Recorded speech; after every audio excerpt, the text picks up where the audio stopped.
Swoosh. Hello and welcome to the new look of the Sunday Night Live Manchester United fan stream. We're having a little bit of problem with Skype and Alex, so you probably see Joey popping up in my bottom right quite a lot as well. But Joey should stay constant on the left, and Alex is having problems with his stream, but he will be there to talk.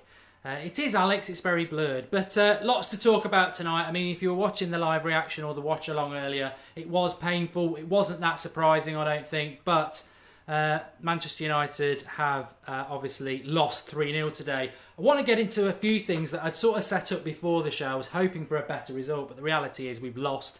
First of all, lots to get into. We'll touch very quickly on the game, boys. I'll go to you first, Joey. The first question effectively is going to be, and I'm going to get the live comment section up for everybody now while I ask this, but very quickly, because I don't want to talk about the game too much, but give us your quick thoughts on the game, Joey. I think it's just, no fluidity in the final third. I mean, it's been the same all season. We look good and compact. We keep a good shape for, most of the match. David De Gea bails you out with saves, but the game's about scoring goals. So you have to be able to score goals. And it never looked, only the Anthony Martial run where he hit it right at Lloris, that was the only clear-cut chance to me. So it's just a shambles. There's just, like I said, no fluidity. If you were to look, you look at Tottenham when they play together, and when they go, they go into the final third, they look like a team. They look like they've been playing with each other for a while. When you watch us play, it looks like they're playing with each other for the first time. There's no style about it. There's no direction, and it's frustrating. Not surprised at the result today. Surprised it took so long to get going. But that's Tottenham are a good team. They're chasing Leicester down for first place for a reason. Yeah, and Alex, what was your thoughts if you're still with us? Yeah, I thought in the first 25 minutes we played really well. We obviously faded after that. I thought Timothy Menza played an absolutely outstanding game, and I can't believe that it's a coincidence that the moment he came we could see his 3 goals 6 minutes after, because I thought he was the men got man of the match in the end. But I think before he got injured from the alley tackle, I think Tosi Menza was comfortably the best player on the pitch. He was absolutely brilliant. I think it's whatever else. I know people will say, and myself included, that Van Gaal, he's forced with all these injuries to play the youth, but he's always been someone that everyone that watches the academy has said that Tosi Menza is an insane prospect, and he's done himself no harm in this, but it seems the whole season we've been cursed with fullback injuries, that whenever we put a fullback in any position, they just seem to get injured, and it's we haven't had a decent run out with any fullback more than a 5-game stretch, I don't think, all season. Yeah, try and keep it a bit short, Alex, because your audio's crap. I'm disappointed. What's Mata doing at right back? Why is Ashley Young playing up front? Fosu Mensah being the player that he effectively, if you haven't seen it, Louis van Gaal basically came out. It was after my live match reaction, so I didn't get these gems, but basically said we played really well. Blamed Anthony Martial for missing an easy chance, even though he started on the halfway line, went past 4 players, and it would have been a worldie again. But he blames him, and Fosu Mensah going off changed the game, which effectively it did do, but you cannot rely on an 18-year-old as being the reason. And a lot of people getting on Darmian's back again. I don't recall him being at fault for any of the goals. You could maybe say the first one, but that was actually poor tackling from Smalling and Schneiderlin when they had 2-on-1 with Harry Kane. I think most of the team thought they were going to win that tackle, and it left us short at the back for the first time. But we went into that game very defensive. We got what we deserved. We're Manchester United. We're like Stoke of 4 or 5 years ago. And quite fittingly, we've scored the same amount of goals as West Brom. So that fits in with well. But the first point we're going to get to, Tony Pulis. We've scored the same amount of goals as Tony Pulis.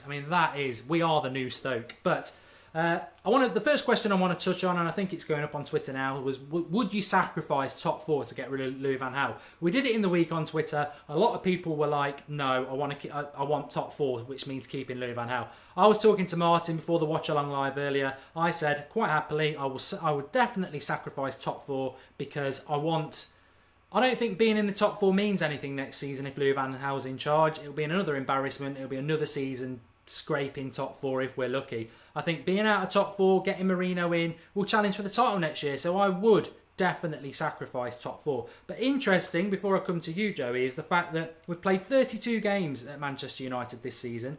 We've got 52 points. We've scored 38 goals. David Moyes, when he was sacked, and we all agree that that was a horrific season, when he was sacked, he'd played 2 more games than us, 34 points. He'd scored 18 more goals, and he had 5 more points. Even if Van Gaal wins the next 2 games, he will only have 1 more point than what David Moyes had when he was sacked, and he would need to score 20 goals in 2 games just to have scored the same amount of goals. When you put it like that, it's horrific. But would you sacrifice top 4 to get rid of him? I just want to say one thing too, real quick, about David Moyes. David Moyes, I remember Rio Ferdinand coming out, and he would say, one game David Moyes would want us to get a lot of crosses in, cross the ball. Or one game he won a lot of passes. He at least tried to play some type of forward-thinking game where the players kind of knew, okay, this is what my manager wants from me. When you watch his team, it's like, what kind of style are you go? Like, it's 2 years in, and I can't decide what he's trying to do. He wanted to play possession. Now it's like get the ball out wide for a while. It's just no consistency. As for the top 4, I think it's going to be hard if we do get top 4 and keep him to attract players, because players are looking at the situation and going, I don't want to go there and play under this dictator who blames me, when I don't score a goal, like you're saying with the Martial thing today. No, I would sacrifice it if Jose was coming in, because I think you can get top players with Jose and no top 4 as opposed to LVG and top 4. But I think no matter what, the board needs to wake up and realize, even if you do get top 4, the guy's got to go. Pay out his last year of his contract. I'm sure some of the players would take a pay cut just to get rid of him. Because I cannot do a whole another season of this. There is no excitement in the team. There's no excitement to watch the team. And you almost fall asleep watching it every game. So I would sacrifice it. However, I think no matter what, he has to go, even if they do get top 4. And it's not a question of, is City going to drop points? Because I think they will along the lines. It's, can we consistently pick up points and win the rest of our games? And I just don't think we can. Charlie R says very plastic. I don't know what he's doing, playing in a Wendy house maybe. But let me just pop over to a different screen, because I think we are having a little bit of problem with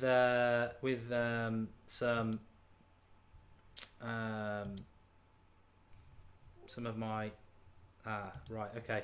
Very quickly, Joey, just keep talking for me, because otherwise this is going to go very, very badly with battery. I need to very quickly get my battery back on.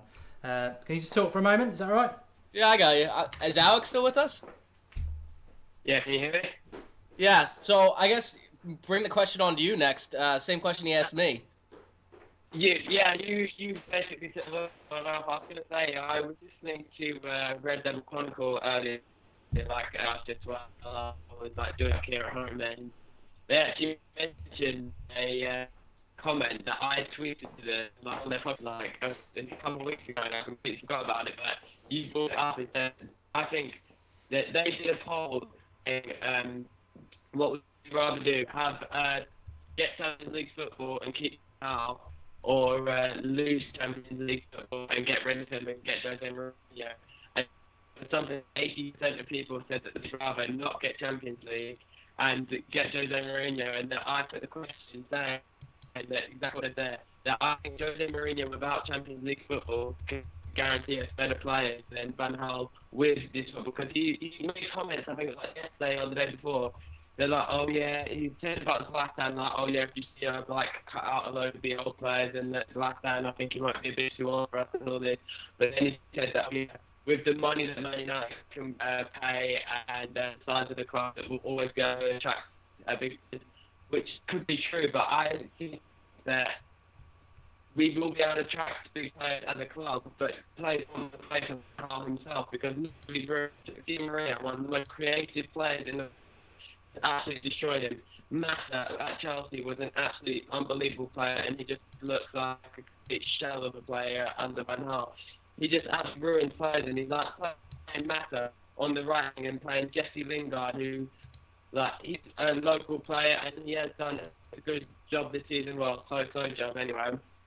But he's, in terms of technical ability, he isn't fit to clean Massa's boots, and it's just, I think that I can take. But when you fucking bring off Rashford at half time and bring on Ashley Young, that's fine if you're going to then play Ashley Young in his proper position on the wing and then play Martial as a striker. But when you bring on Young as a striker and play Martial as a winger, he seems to just be trolling the fans on purpose, and he knows he's doing it. Yeah, that was... I think I've lost both of them there, which is a bit of a disaster. I'll get them back now. But effectively, Alex's mic is rubbish, and we will get them back. But I would definitely sacrifice top four. I can definitely multitask. I've been doing it for a long, long time, and we will do that now. But I would sacrifice top four because I think we already have. I think we sacrificed it today when he left. So... That's where we are, isn't it? Joey, got you back. Good. Yeah. I think Alex's stream took us all down. yeah. It definitely. But as to what he was saying, it's true. Players aren't going to want to come here. He's going to bring in Zlatan and play him at center back. That's just the type of things he would do. And I understand when he played Di Maria, some of the reasoning was I needed more pace up front. But today. I don't know if he's come out and answered why he played Ashley Young there, but speaking on today's game, and it falls in line with me and Alex both said the same thing. We'd rather just not have top four because we're not going to win the Champions League anyway, so it really doesn't matter. Even with Jose, it would still be hard for him to come in one summer and win the Champions League, but you can see him challenge for the title, and if obviously that would probably mean Europa League, he'll probably play the youth to get out of that competition as fast as possible. Yeah, the next thing I wanted to do, Alex is calling me again now. Let's see if we can. Ashley Young there. Speaking on today's game, Alex. Me and Alex. Alex, can you hear us? Yeah. I can hear you, sir. Sorry about this. It is all obviously live. Let me just sort this out. Disappointing. Right, we'll get Joey back.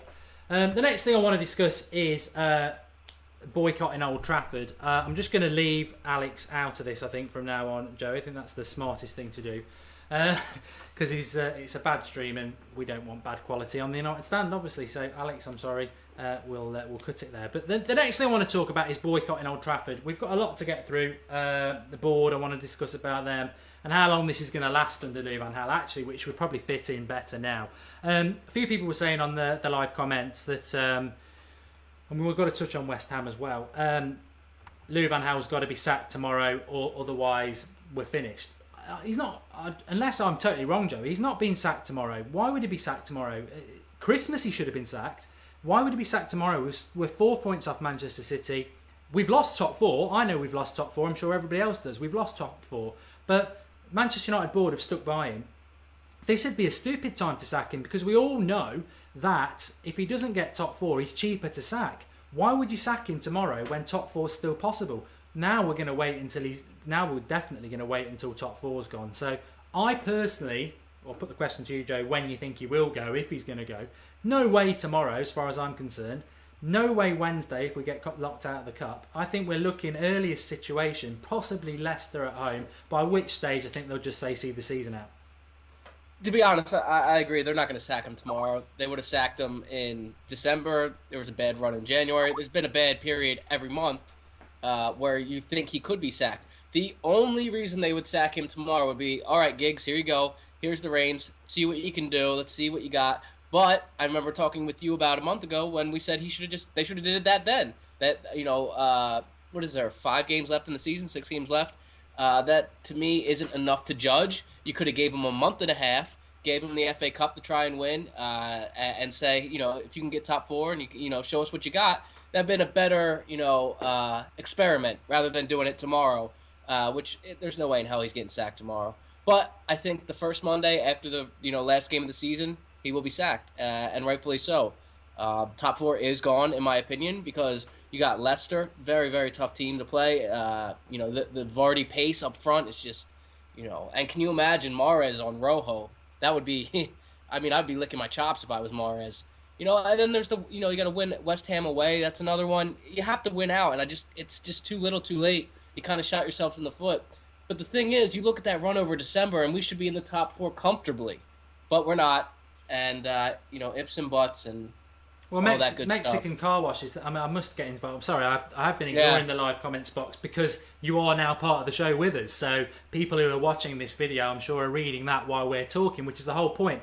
Do drop us a like and do let us know what you think about the live comment section. We've introduced it on the watch along, which Joey's done a couple with me. We've introduced it on my live match reaction, but this is where we really wanted to introduce it on the Sunday live show because I think there's so much we talk about, and you come up with such brilliant ideas. And Mexican Car Wash said in the live comments a little bit ago that why do people think Man City are going to mess up? And me and Martin were talking before the game today, and I think it was me because it was a good point, and I said.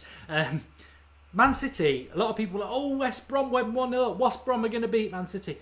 Kevin De Bruyne was on the bench yesterday. They're more thinking about PSG in midweek. They played a sort of half team yesterday and they still beat West Brom. And Kevin De Bruyne, the minute he came back, is going to get them top four. That lad is the summer signing that we've had 2 summers to make.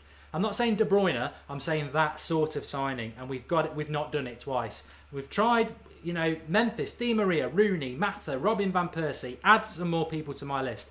Louis van Gaal just hasn't got a clue when it comes to attacking talent. And I think if De Bruyne, people say, well, why didn't we sign De Bruyne? I think De Bruyne comes to Man United, he's another Memphis. He'll be a flop because it's the manager. But yeah, it was a brilliant point, Mexican Car Wash. I don't think City are going to mess up. I think they've got Arsenal and Chelsea, so there's potentially 6 points to make up there. But that's assuming we are going to win every game we've got left, and we're not. We've still got to go to West Ham in the league. We've got Leicester to play. I think we'll probably win the next 2, but having said that, Crystal Palace could get something out of us. I'll be amazed if we don't beat Aston Villa.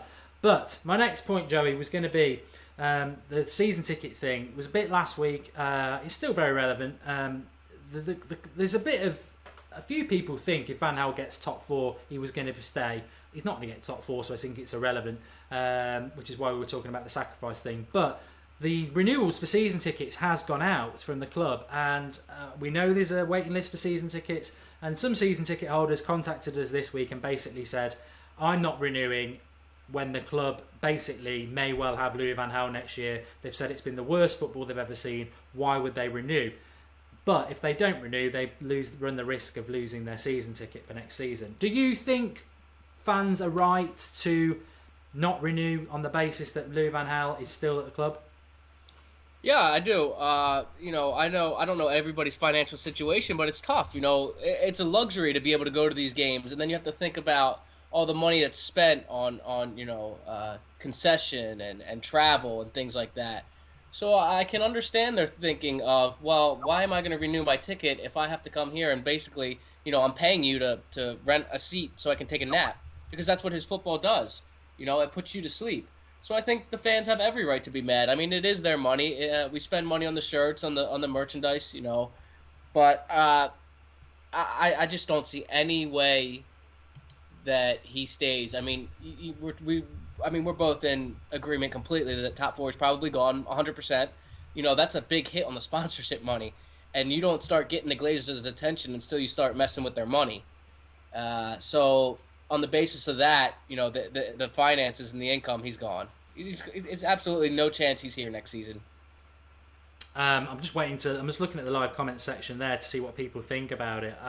We've been spoiled, accept times like this and have faith. I think that's a very brave comment to make by Charlie. You got Leicester City, you got, Tottenham, and Tottenham did it the right way. They built, they blew the bail money, but they got themselves a good young manager. It's one thing to be spoiled or not, but when you spend that much money, you expect results. It's a results business. So, I knew we weren't going to win the title this year, so I don't understand how you could say. I mean, top 4 is just like a bare minimum. It's a bare minimum expectation for a club that has the history, that has spent the money, that has had these great players play for them, and even LVG. Looking at his CV, he should be ashamed. He should be ashamed with himself, like that he couldn't get top 4. So I don't think we've been spoiled. I think our expectations might be high. But if we can't get Champions League after spending the money, and it's tough, because we know that just a little bit more money spent or spent in the right players brought in. But, I'm still not convinced that these players are bad. Memphis isn't a bad player. I think under the right manager, he'll come good. So we'll have to see where it goes. But Spoiled, I don't think so. I mean, Joe Hayward's just said in there that he's going to give us send me an article on what Van Gaal said when he joined Man United. I'll be interested to have a read of that, Joe, this week, and maybe we'll discuss that later in the week, because it'll be very, very interesting to see. But yeah, we're not spoiled. I mean, I knew we were spoiled under Sir Alex Ferguson 100%, but we're not spoiled in the sense of how bad it's gone. I think we all accepted that maybe not winning the title for a few years was fair enough, but not we should still play a certain way. We should still be entertained as fans. You know, there are teams in this league who aren't going to win the league, but they still play a certain way, and we are not playing a certain way. So I don't agree with that being spoiled at all. Well, I would just say as well, when it comes to fans who are renewing their tickets because they've been to the club for 10, 3, 2, 5, 22, whatever number of years you want, and you're doing that because you love Manchester United, respect to you, fair play, I haven't got a problem with that. If you're not renewing it because it's a lot of money and you're bored, fair play. I think it's just a personal choice. I'm not going to go either way with it. What I would say is, if 30,000 Manchester United fans stopped going and the replacements stop going, and suddenly the attendances go down to like you get at the Etihad, 40,000. The Glazers would sack Van Gaal because money talks, but I think there is a big queue. But that brings me to... United Man leaves an interesting comment. I don't know if that's the United Man that I know who used to do videos, and he said, which Premier League club had the most injuries this year? Can you answer that? The money's no good when you don't have your complete best on the field for months, and I would link the injuries with the training. Yeah, 100%. It's been going on for years. It's no surprise. Yeah. And we've had, what I would say about that is we've had the same manager for 2 years. We've had the same injury problems last year. And then in this summer, when it suits him, flips it round the other way when the youth are doing well and says, I purposely had a thin squad so I can play the youth. When that doesn't work out, I've got injuries. You know, it's how stupid you want to be as a Man United fan and how much crap you want to swallow from Louis van Gaal, who's very manipulative. When the youth are doing well, he's got a thin squad because he wanted to use the youth. When the youth aren't doing well and he's got injuries, I've got loads of injuries. Well, you were the manager last year. Even in Moyes' year, even in Van Gaal's, Ferguson's last 2 years, we've had an injury problem at Manchester United for probably 4 or 5 years, especially between September and Christmas. And we've had a lot of injuries. The problem was he didn't buy enough players in the summer, and he can't have it both ways. And I will not, under any circumstances, allow Van Gaal to be forgiven because of the injuries, because it's like when he said, we're going to be late for the game today, and he wanted to use that as an excuse at the start of the game. He did a little press conference. You're not having that excuse when they're professional footballers. You've been training them all week, and you basically come and park the bus. You may as well have stayed in the traffic where the bus was parked then. But the board, Joey, is an interesting one.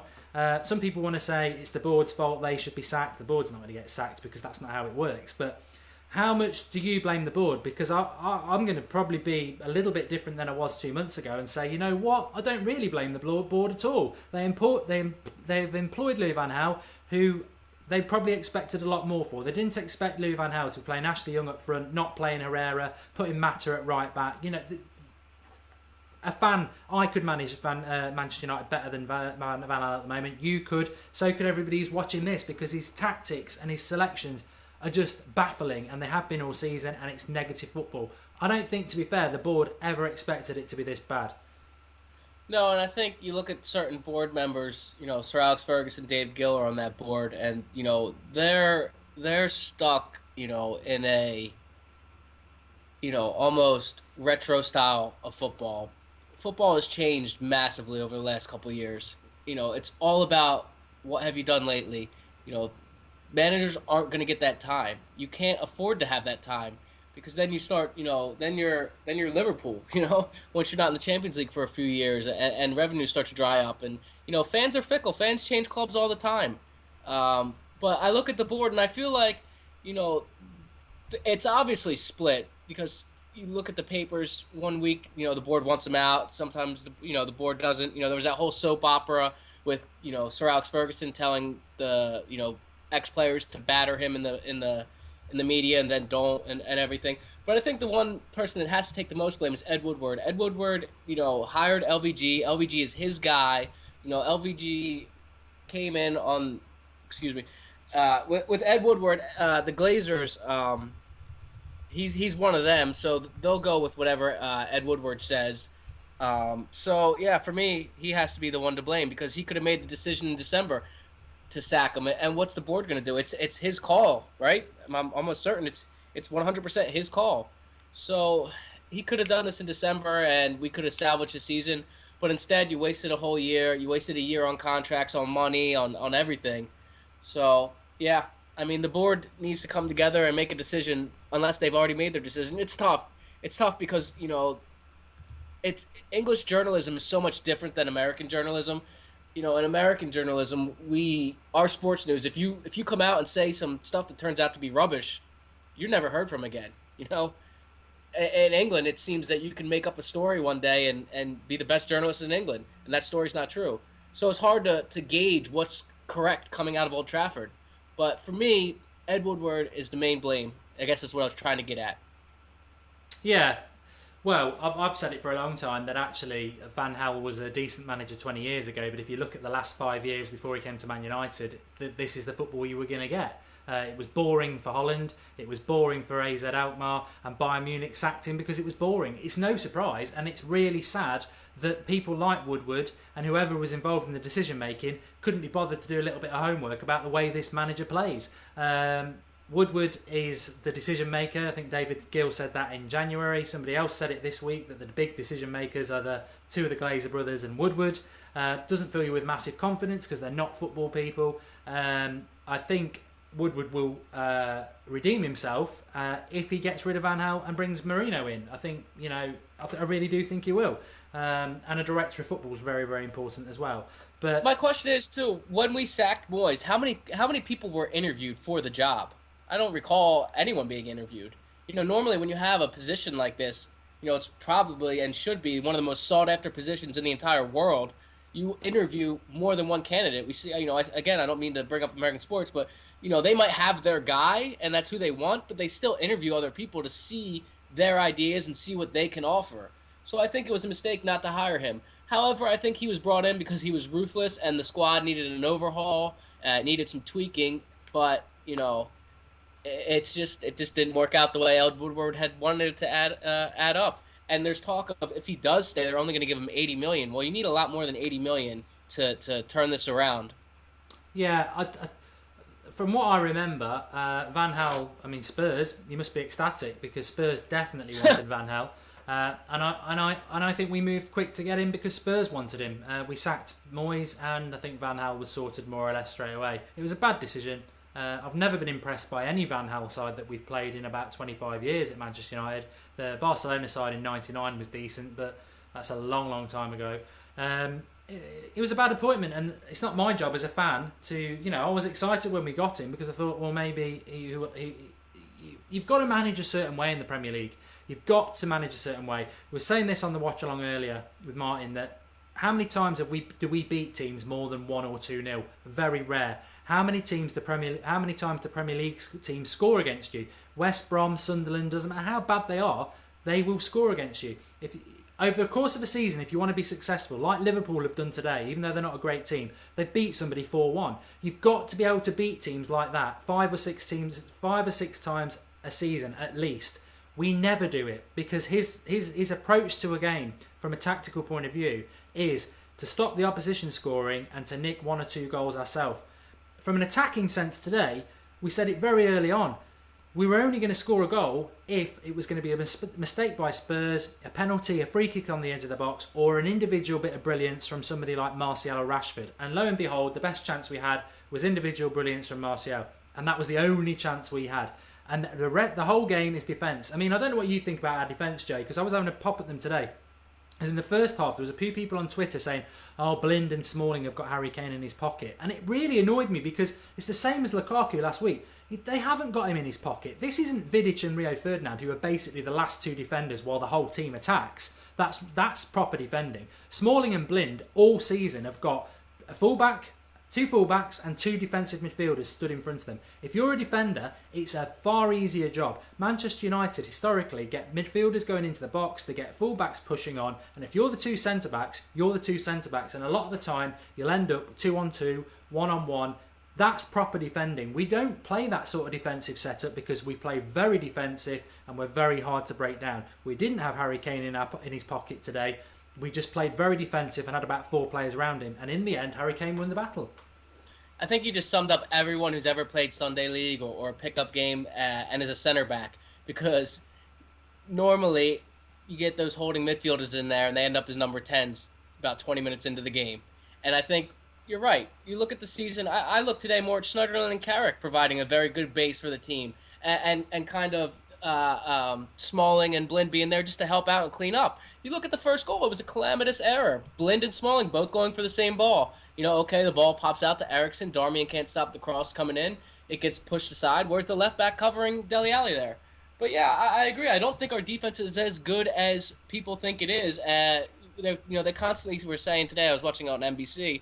They were constantly saying these are the two best defensive teams in the league, and I'm thinking to myself, well, they're one of the top defensive leagues because they do have two quality center backs. Their fullbacks push real on and pin the other fullbacks back, and they press really high and they have a lot of energy and they play for their manager. You talk about Liverpool scoring more than 2-3 goals today. They like their manager. They will go to war for their manager. They will lose an eye for their manager. But with us, it is frustrating, and I think that going forward, we've been talking about a center back for 2 years needing to be bought, and I think that the next manager will buy one. But I agree. I don't think we're as good defensively, and I think that the tactics, flirt with the stats. And it is annoying and it sucks. And, we're probably going to lose De Gea this summer. So it's going to get worse. It's going to be a very interesting 3 to 4 months for United fans, because this is a really big time in the club's, history, because the future, the next, couple of years depend on what they do in these next few months, regardless of the games that are being played. Even if they do get top 4, you cannot keep this manager. You can't. You just can't. Somebody said in the live comments there, would you want Moyes back? I never wanted Moyes in. No, I think Moyes is better than Van Gaal, but we're Manchester United. I think people lose track of this, and I don't really like Carragher because he's obviously a Scouser, but he was saying at the end there, this is Carragher's words, not mine. He said after the Louis Van Gaal press conference, if that's because Louis Van Gaal said we played well, and as a Liverpool fan who probably hates us like we hate them, he said if that's Manchester United playing well, and that's what people think Manchester United playing well is, then Manchester United are in big, big trouble, and we are in big, big trouble. But no, I wouldn't want Moyes back. Never should have been a manager in the first place. He's just in denial. It's just like, what you think that was playing well? 4 shots on target. The only chance was a young 19-year-old kid in his first year in the league skinning their whole defense. It's starting to be a joke. Like, do you take us for idiots? Like, playing well. And I was just thinking earlier about, the team, and if his whole thing was, well, I have 3 years, let me, this year, what I'll do is I'll bring in some young players, I'll use the youth. You can't plan like that. You are at the biggest club in the world, supposedly. You need to plan like you could get sacked tomorrow for sneezing wrong. It's just become a joke. And Moyes' downfall has been their failure to change things up. He hasn't changed his tactics in 2 years. Same thing with Moyes. Moyes, was married to 4-4-2 forever, and it didn't work at the time when we had 2 slow strikers.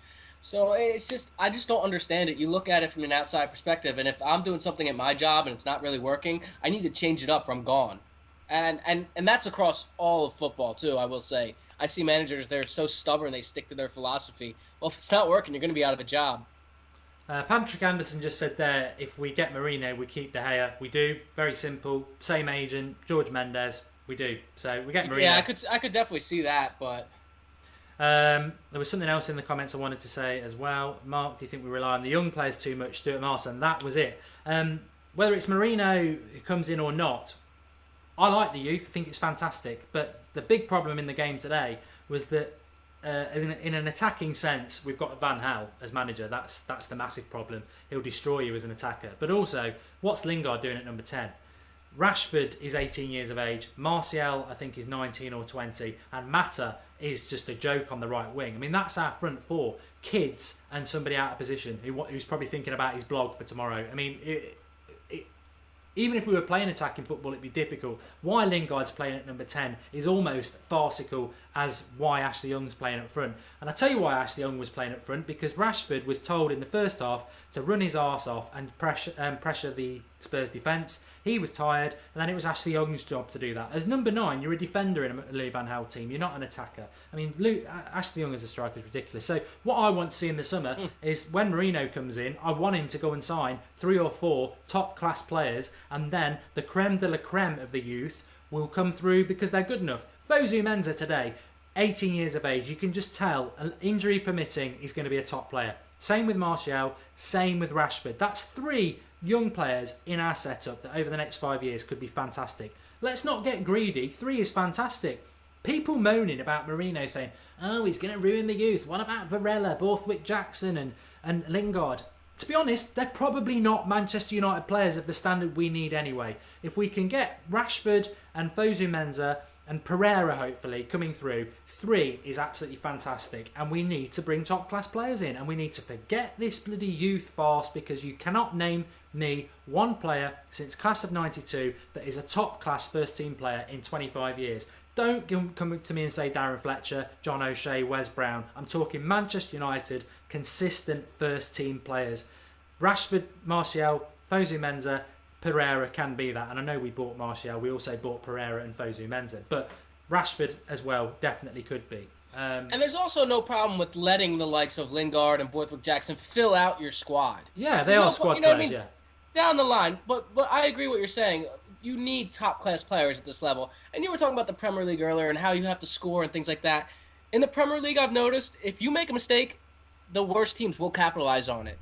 All you need to do is look at Leicester going from dead last this time last year to winning the league, because they're going to win the league. There's no doubt about it in my mind. And I just jump in there, Joe. I think it's fantastic Leicester are going to win the league. But I also think, Manchester United have embarrassed themselves all season, so it's no great shakes to put them on the list. But Arsenal, Chelsea, Man City, Spurs have done well this season, to be fair. They're never going to win the league. They're bottlers. But the big teams have been made to look absolute amateurs this season, because all Leicester have done is what you said a few minutes ago. They've just got a good manager, a really good work ethic, and they've just shown that how lazy and mercenary the top clubs are, because with the talent they have, if they put the work ethic in that Leicester did, they'd run away with this league. But Leicester have just made them look ridiculous. You're completely right, because you look at Leicester and they give 150%. They give everything they have. When you get to these top club players, you think of like Hazard and Ozil. They play hard during certain games, but they feel like, I've made it. What do I need to prove? I'm already great. I don't have any further to go. But you look at these Leicester guys, and they're just blue collar, hard working players who just had a manager who said, you know what, go out and express yourself. Play the game in a beautiful way, the way it's meant to be played, and look at them now. And I think it is telling on the top clubs, their arrogance and maybe their cockiness got to them, because if I'm an Arsenal fan, I'm having a noose and I'm outside waiting for Arsene Wenger. He's got to go. You know what I'm saying? He's got to go. Same thing with any other club. United Man's just said there. United Man. I don't know whether it's the one you're on about, but he's just said there. Leicester equals. Lucky, very few injuries. Well, he keeps bringing up the injury thing. If that was true, that the team with the least injuries wins the league, then I don't know who would win the league this year. I think Leicester are just fantastic. I think the last 2 I think games, they have players in the right position. They have that winger in Mahrez. They have the striker you need. They have the midfielder in Conte. They have the good world class. He's pretty good. I'm not going to call him world class, but he's a damn good keeper back there. And they got a solid foundation in the back to build on. Sometimes you don't need every position to be world class, but if you have those other players that can, have it in their locker to pull you through a tough game and get that 1-0, they have that, and they inspire each other. Lynn Hall's just said there, why do Leicester never get any injuries? Maybe we should look into that. I'll tell you what, Lynn, I'll give you a theory on this, because I personally think a lot of injuries. I used to play football in my younger days, and I ended up with shin splints because I was training every day, playing for 3 different teams. When you play football, you've always got an injury, whether it's a tight calf, a knock on your knee. You're never 100%. You're never 100%. The difference is, and when I used to watch football in the late 80s, I used to get from Nottingham, and my dad used to take me to watch Forest a lot. Forest used to play the same 11 every week, Wednesday and Saturday. The same 11 with 2 subs. Nowadays, the player, and it was harder pitches, and the players today, they'd be like, oh, we're really tired. As a footballer, under Louis van Gaal, where the football's rubbish, The fans aren't happy. If you've got a little bit of a tight calf or a little bit of a hamstring, what are you going to do? You're going to think, well, I'm going to play through that, or I might just have 3 weeks off. Leicester, flip it the other way. They're going for something unprecedented. They're going to win the league. They've got a little tight calf. Vardy's been playing for weeks with an injury. Look into it. He's been playing for weeks with an injury. People will play with things, and some people won't play with things, is my point. I think Manchester United, I think the training plays a big part, like Joey said, but I also think the attitude at the club, the way things are going, the happiness of the players. I think there's a few players this season who've just thought, you know what, I've got a bit of an injury. I'm not playing for a few weeks, and that's, you know, I'm not being controversial there. That's just the way it works, and I think it's very unfair to say. I think Leicester players will play with injuries because that's the mentality that they've got. And I also think Ranieri will notice that, and I'm sure his training staff will come over and say, "Hey, this person's, you know, they're nursing a bit of a calf issue," and he'll feel some type of sympathy towards them, where they don't have to worry about being dropped, and he'll, you know, say, "Just get through it. You know, I want you to play in the games. You know, to quote the famous Allen Iverson, we're talking about practice. You know, just be ready for the game." And I think that's a big thing. And it was interesting, that Nani quote that came out today that said when LVG got there with his staff, they were yelling at them like they're kids. He's more of that authoritarian, not the type to put your arm around your shoulder. Where me personally, I don't respond to that type of manager, so that wouldn't work for me, and I'm sure it doesn't work for a lot of players. Well, Van Gaal, just it came into my head there. We were talking about Ibrahimovic obviously playing against City in the week, and Van Gaal came out, I think it was on Thursday, and said, I like Ibrahimovic, he's a good player, and he said himself, which is really unusual for me because he's not a team player. I don't like individuals which essentially means he doesn't like creative players. He wants players like Fellaini who will do a job for him. But in fairness to Van Gaal, I think his training tactics are poor. David Moyes also very poor when it comes to training methods. Just, you know, he's one of those archaic managers who sends, you know, 10 times around the pitch, 20 press-ups, that sort of thing, and that you can't do that. And everybody's different. But Manchester United have had training and physio issues at the club for longer than Van Gaal and Moyes, even, like I said, under Sir Alex Ferguson, and there's a bigger issue there, and I certainly don't want to hide behind injuries. But what Leicester have done is fantastic. Huth was surplus to requirements at Stoke, or Brighton the same at Aston Villa. Wes Morgan was a championship defender at Forest. Vardy's non-league. Mahrez, nobody was interested in him. Kante they found from nowhere. Schmeichel had been a bit of a journeyman. He was playing for Leeds. You know, the story that they've done, they deserve a lot of credit. But I think it all comes back to what Joe was saying at the start, is that they've done it on hard work, and it's shown up. The prima donnas out there. I mean, I think Rooney will come back on Saturday against Villa, because Villa are rubbish. He'll get a couple of goals, and it'll be like Rooney's back for England.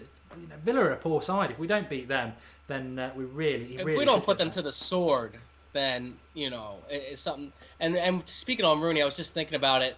You know, can Woodward make the hard decisions, because he's going to have to make one with Rooney this summer. You know, he's either going to have to tell Rooney that, you know, you're not a first team player. You know, we might not be selected every game, but. And obviously, the manager will have a lot to do with that. But, you know, you could see Wayne Rooney moving on this summer, and I think that would be for the best of the squad. I love Michael Carrick. I think if Jose Mourinho comes in, Carrick needs to go, Fellaini needs to go, Phil Jones needs to go. Obviously, Van Gaal's gone, and Rooney needs to go. I think you might keep Rooney, but the reason I get rid of Carrick is I think Mourinho is a whole new direction for the club, and we need to just buy into that new direction. And Carrick is the past, and you know Mourinho's going to have a love affair with Schneiderlin and Herrera. Yeah, because I just feel like they are his two typical midfielders in his 4-2-3-1. Well, the minute today, I mean, the three changes I would have made from the team today that started would have been Darmian playing at left back. Rojo's just a liability. Carrick, I would have dropped and played Herrera, and I would have played Ashley Young if he's fit enough to play up front for 45 minutes. He's fit enough to play on the right midfield for 45 minutes, and I'd have played Mata at number 10. And I think we would have had a better team. But the difference with that is I would have been thinking about getting the 3 points we needed to get. And Herrera, Schneiderlin, and Mata is a dynamic, tenacious midfield. Carrick, Schneiderlin, and Lingard is a weak fronted number 10 with two sitting defensive midfielders. And that's what you get with Van Gaal. I think that the frustration for me this season will be, and last season as well, when you look at the players that we had then with Di Maria and Van Persie, and even Falcao to a certain extent, is the wasted opportunity. We've had 2 seasons of pretty decent squads. We've just been putting, what's the saying, square pegs into round holes, when actually it would have been a lot easier just to, play Herrera. Darmian should have played. I don't understand why he's getting a lot of stick, because Rojo is half the player he is. But the legend of gaming, Mark, go back to school. Don't know what you're on about, mate. So need to expand a little bit more about that. But I think we've more or less covered everything we wanted to do. Unless there's anything else you want to say, Joey? No, I'm just. I put out a tweet earlier, and I was just like, I'm not even excited to watch United anymore. I don't look forward to it. Normally when I'm in school, I'm refreshing Twitter. I'm on the Manchester Evening News site, and now it's like I can't even be bothered. I'm like, it sucked the life out of me almost, and I just want the season to end. I can't wait for the season to end. That's all I will say. What I would say is, they've got about 450 people watching this, which is great for a Sunday Night Live. We did the watch along earlier. There was loads of you watching with that. So United Stand and the new setup and everything like that. I hope you really enjoy that. And it's fantastic to have the live comments, because reading and getting involved with those gives us a lot more idea. And it's great that when people are watching this back, they can see all your comments, which they never could before. But if we get Mourinho in, then this summer is going to be fantastic. We'll have the reaction to the Mourinho, and that's going to build us up. And also, we will have a proper summer, because he does not mess around in the transfer market, and he will get rid of players and he will bring players in. And next season will be exciting, and probably be without top 4, but it will be exciting. And I think we need that from right across the board. And hopefully that will happen. Whether it'll happen or not, I don't know. Van Gaal will go. Surely he will go. But if we, the worst case scenario is we keep Van Gaal, and it'll be the worst summer ever, because there'll be no interest in the club, and that's basically where it's been for the last while. But week ahead, let me talk about the week ahead. Do drop us a like if you like the new setup. That should mean a lot of likes, because you are now part of the show with us with the comments. So hint, do drop us a like. Preview West Ham, probably do that tomorrow, so we'll probably get that up on Tuesday. It's Wednesday at 8 o'clock. We will be doing a watch along live for that, so do join us for that, and I'll obviously do the live reaction straight after. I think, Joey, you're going to join me for the West Ham one, are you, or not? Yeah, I'm going to try. I have class that day, but is that 7 o'clock kickoff? I think it is, yeah. You're probably right. I think it is a 7 o'clock. So, yeah, I should make it. I'll make it right in time for kickoff. Not really looking forward to it, but maybe he'll play 10 defenders in De Gea and just hope for penalties. Yeah, 7 o'clock kickoff is a bit of a pain, actually, because we'll go live half an hour before, which means kickoff will be subs at 6, line-up at 6, 6:30 we'll go live, and then we'll go live all the way through. We're doing these watch-along lives now. It's quite good, quite interesting what we've been doing. Bit of a strange one today, to be honest, but it's live on BT Sports, so that's easy for us to do it. I don't know what we're going to do when they're not live, you know what I mean, but they are legal for Joey to watch, so he might do the watch-alongs for that on Villa on Saturday. I think it's at 3 o'clock, but we'll see. But thanks everybody for watching. Do drop us a like. Interesting times ahead. Lots going on with the channel. Great to get all you lot involved. Great to have Joey on. We haven't had him on for a week, and we will have the preview and the watch along on Wednesday.